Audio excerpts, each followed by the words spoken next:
Naila y el cocodrilo blanco. Capítulo 6. Un herido en la fiesta. Naila permanecía de pie observando atentamente lo que el maestro hacía. ¿Cómo él podía haber llegado por orden de los tambores? Eso no lo podía entender. Y mientras pensaba y le avergonzaba poder decírselo al maestro, observaba con qué sabiduría, con qué ternura y con qué tranquilidad era capaz de realizar el trabajo atendiendo la herida de aquel enfermo. El gran maestro toma su maletín y comienza a sacar cosas muy extrañas de él, cosas que Naila nunca había visto, como por ejemplo un rollo de tela blanca, suave, limpia, frascos, potes, latas que contenían, según lo que explica el maestro Puyi, muchas clases de medicamento. Naila y su madre estaban allí atendiendo claramente y viendo lo que pasaba enfermo. Luego de un momento ya todo quedó en orden. Había guardado la tela, había guardado los algodones, estaba todo ordenado en el maletín del maestro, pero más que eso, la herida de Sagua pareciera que todo muy bien. Había puesto unos listones de bambú en su mano que sujetaba la muñeca para que se pudiera enderezar. Todo estaba limpio y muy blanco, por lo tanto, daba la impresión que los espíritus estaban ayudando a sanar esa herida, ese brazo herido del visitante. Cuando comenzaron ya a ordenar la casa y el maestro se quedó a cargo de Sagua porque estaba atento a si dormía, si respiraba muy bien y cómo reaccionaba ante los medicamentos, las mujeres se dedicaron a ordenar la casa. Volvieron a dejar todas las cosas como correspondía, ordenaron y guardaron los alimentos, volvieron a preparar comida porque recuerden que los niños y las mujeres no habían comido y también estaban preocupados porque el clima estaba cambiando. Y el clima que estaba cambiando significaba que se venía una gran tormenta, y con una gran tormenta los hombres no podían regresar a su isla, porque significaba que probablemente iban a ser tumbados por la corriente del río e iban a caer a las aguas que eran profundas y correntosas. Entonces, una nueva preocupación para las mujeres y los jefes policías que tenían ellos, que habían cuidado a todos los hombres ebrios. La preocupación era de dónde iba a salir comida, porque eran muchos invitados y ya habían consumido todo en el primer día y la primera noche. Por lo tanto, había que volver a preparar comida, había que volver a preparar arroz. Y comenzaba entonces allí la preocupación de que el maestro también había estado allí atendiendo al enfermo, pero no había comido. Dentro de toda esa inquietud, Naila miraba al maestro Puyi y decía, si tan solo yo le pudiera pedir a él que pueda cantar ese himno que comenzaba con el poderoso amor de Dios, estoy seguro, siempre seguro. Pero solamente ese deseo quedó en su corazón porque no fue capaz de poder pedírselo. Pasaron las horas, ya las personas fueron a acostarse, todo marchaba muy bien, Dios había enviado a la aldea a un maestro para que estuvieran seguros, siempre seguros. Durante la noche Naila se despertó para ver qué pasaba con el clima, que se notaba que golpeaba fuertemente sobre el techo. También estaba preocupado para poder ver al maestro Puyi que había venido a atender al enfermo. Naila se levantó algunas veces para ver qué pasaba con el enfermo y también qué pasaba con el maestro Puyi. En una de esas tantas levantadas se dio cuenta que su mamá estaba preparando comida, estaba terminando de barrer el último rincón de la habitación y su maestra le comenta que el maestro ya se había ido hacia su aldea. Pero mamá, ¿cómo podía irse? Está lloviendo, el río tiene mucha corriente, no son condiciones para que él se pueda ir. Entonces su madre le responde que él se fue porque dijo que había un hombre muy enfermo que también necesitaba su ayuda en la aldea. Y como él siempre estaba seguro, no tenía miedo. Cuando Naila escuchó esa frase, dijo, realmente él es una persona distinta. ¿Por qué él no tiene miedo? Nosotros tenemos miedo al cocodrilo blanco, tenemos miedo a los espíritus.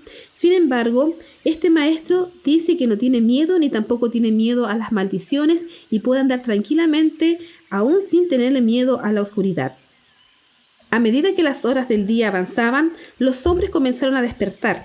Comenzaron a hacer planes para regresar a su aldea. Algunos miraban la corriente del río para ver si era prudente poder navegar río arriba. También, dentro de todo ese quehacer, comenzó a despertar el papá de Naila y también comenzó a despertar el joven jefe Sagua que había tenido la herida. Para él fue algo tremendo poder ver que su mano estaba dañada. No podía entender que esa tela pertenecía a su cuerpo. Así que, molesto y pensando que le habían hecho mucho daño durante la fiesta, él estaba furioso y comenzó a hacer ruidos que a todo el mundo comenzaron a asustar y despertaron. Fue así como el hechicero también despertó, y cuando se da cuenta que Sawa había sido dañado, también se pone muy indignado y comienza a preguntar qué había pasado. Pues le cuentan que se había resbalado y se había dañado la muñeca y le muestran el lugar para que él pueda creer, en donde todavía en el lugar quedaban rastros de sangre donde él había dormido y había sido atendido. Las personas de la aldea le cuentan que había sido atendido por el maestro, que él había puesto esos vendajes en la herida de Sawa. Pueden imaginar ustedes cómo estaba de furioso el hechicero. Esas son maleficios que van a hacer enojar mucho a los espíritus. Eso quiere decir que la fiesta que hemos hecho hoy día no sirvió para nada, porque los espíritus más aún se van a enojar por lo que hemos provocado. Ese hombre no puede estar con nosotros. Entonces Naila le decía que había sido una respuesta de Dios, porque los tambores de Dios habían llamado a ese hombre, porque como todos estaban borrachos, era imposible que tocaran los tambores y pudieran responder a otra aldea. Y como todos los grandes jefes estaban en la fiesta, era imposible que las aldeas les pudieran responder. Por lo tanto, se daba cuenta que solamente era la dirección de algún otro espíritu que había movido al maestro para que viniera a su aldea. ¿Cómo se atrevió ese maestro a regresar aquí y hacer su magia en esta aldea? Fueron una de las tantas frases que gritaba el hechicero. Pero no importando eso, Sawa, poniéndose de pie y tratando de maldecir a todo el que estaba cerca de él, trató de ponerse en pie para poder marcharse a su aldea. Era difícil. Tenía que tomar una embarcación, tenía que remar, y él, una persona que estaba acostumbrada a pescar, a usar las lanzas, a hacer mucho trabajo fuerte y rudo en la aldea, claramente se veía bastante debilitado. Pero sus seguidores y los que acompañaban a Sawa de su aldea ayudaron a que él pudiera tener un regreso a su casa durante esa noche. Debemos recordar que el clima también había cambiado, por lo tanto había que ser muy listo con los remos y con la embarcación para poder navegar en el río con aguas tan revueltas como estaba esa tarde. Finalmente decidieron muchos quedarse esa noche allí, se quedaron nuevamente a dormir y Naila seguía preocupada, pensando en el cocodrilo blanco, si él había vuelto al arroyo, si él realmente estaba enojado con todo lo que había pasado en esa gran fiesta. Allí también estaba la preocupación por qué Malik tenía tanta rabia con el maestro Puyi.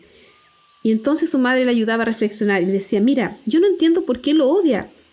Si ese maestro no hubiese llegado y no hubiese escuchado los tambores de Dios como él dice, Sawa podría haber muerto desangrado y toda la culpa habría recaído nuevamente sobre nosotros, sobre nuestra aldea. Por lo tanto, debemos hacer de que el hechicero pueda entender cuán importante fue la venida de ese hombre.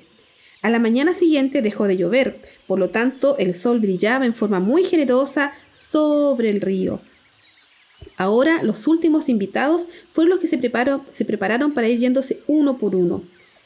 En sus viajes se mantenían pegados a la orilla en sus embarcaciones porque todavía había mucha corriente debido a la lluvia que había pasado durante esos días. El último en retirarse de la gran fiesta fue el jefe Sawa.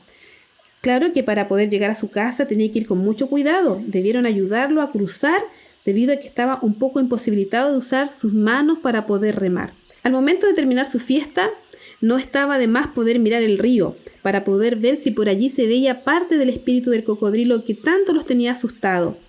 Pero el día había avanzado, estaban todos cansados y comenzaron nuevamente a regresar a sus habitaciones. También era una buena oportunidad para darse cuenta que producto de la lluvia había muchos troncos que podían ir deslizándose por la corriente del río. Era una muy buena oportunidad porque poder juntar troncos y poder allegarlos a la orilla de su aldea permitía que el embarcadero quedara mucho más fuerte y más sólido para poder amarrar sus embarcaciones. Como práctica de la aldea, era un trabajo que se realizaba entre hombres y mujeres. Todos tenían una gran pericia para poder guiar los troncos hacia un remolino que estaba siempre con corriente, con tormenta, con inundación. Siempre en el sector de la aldea había un remolino. Y si ellos sabían trabajar muy bien el curso del tronco, ese tronco podía quedar para ellos a la orilla de su aldea y permitir fortalecer el puente que ellos formaban en ese lugar. Todos sabían qué tenían que hacer, todos conocían sus funciones. Por lo tanto, producto de la tormenta del día anterior, y ya terminada la fiesta, cuando ya no quedaban invitados, se dieron cuenta que había una actividad que era indirectamente importante y que todos pudieran tomar sus roles. Fue así como hombres y mujeres tomaron cordeles, tomaron palos gruesos y cada uno sabía lo que tenía que hacer. El tronco que más les llamó la atención era un tronco grueso que giraba peligrosamente cerca del embarcadero. Las mujeres lo empujaban con sus varas y lo enviaban al centro del remolino.